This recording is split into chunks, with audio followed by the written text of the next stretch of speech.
बिस्मिल्लाहिर्रहमानिर्रहीम। अस्सलाम वालेकुम। कानून से आगाही और शहरी का बुनियादी हक है। आज का जो सवाल है वो खातून ने ये पूछा है कि वो मियाँ बीवी के इख्तिलाफ़ात की सूरत में कोई ख़र्चा मिल सकता है अदालत के ज़रिए से, तो कितना मिलेगा और वो कैसे होगा ये वो। तो बहरहाल ये एक सवाल है, तो अब मैं इसका जवाब आपको पहले दूँ। देखिए जी, हर जो भी ख़र्चा बच्चों का अदालतें तय करती हैं उसके पीछे एक तरीक़ाकार है, एक ज़ाब्ता है। देखिए, एक बंदे की 10 लाख रुपए तनख्वाह है, तो उससे अगर ख़र्चा लेके दिया जाएगा तो वो खर्चा कुछ और होगा। अगर एक बंदे की तनख्वाह 50,000 है तो उसका खर्चा कुछ और होगा। फिर अदालत में जब मुकदमा दायर किया जाता है, माँ ये कहती है कि मेरे 3 बच्चे हैं, मुझे खर्चा दिलवाया जाए, एक बच्चे का मुझे 25,000 रुपये दिलवाया जाए, फ़र्ज़ करें।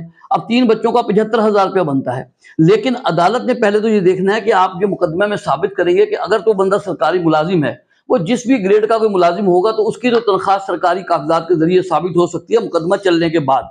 तो अदालत एक ख़ास उसका खर्चा उसके मुताबिक तय करेगी। और फिर अदालत ने यह भी देखना है कि जिसके जिम्मे वो खर्चा डाल रही है कि मियाँ बीवी में तो अलहदगी हो चुकी है, कहीं वो बंदा शादी तो नहीं कर चुका, उसकी और बच्चे तो नहीं है अब उस शादी से, उसके वालिदैन तो उसके ज़ेरे कफालत नहीं है, उसका कोई भाई बहन अनमैरिड कहीं उसके जिम्मे तो नहीं है। ये देखना ये है कि वो जो बंदा है जिससे खर्चा खातून क्लेम कर रही है उसके जिम्मे क्या क्या जिम्मेदारियां हैं, ताकि वो जो उसी आमदन में से उस सबको दिया जाना है। तो अदालत ने वो सारे का सारे हालात को मुकदमे के दरमियान चलने के बाद, शहादतों गवाहियों के बाद तय करना होता है कि किसी को कितना खर्चा मतलब दिलवाया जाए।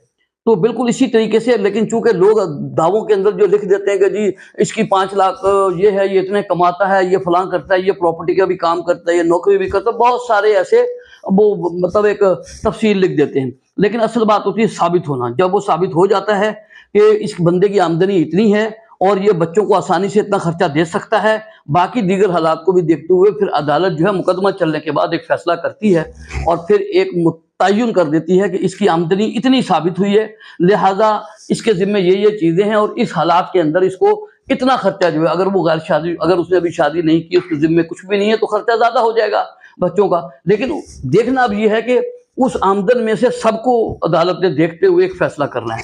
दूसरी बात ये हो गई कि जो बच्चों का खर्चा होता है, बच्चा जो अगर बेटा है उसको तो कानून 18 साल तक का मतलब वो देता है कि 18 साल तक बाप उसको खर्चा देगा, और बेटी को शादी की उम्र तक के जब तक उसकी शादी नहीं होती बाप जिम्मेदार है कि उसको खर्चा देगा।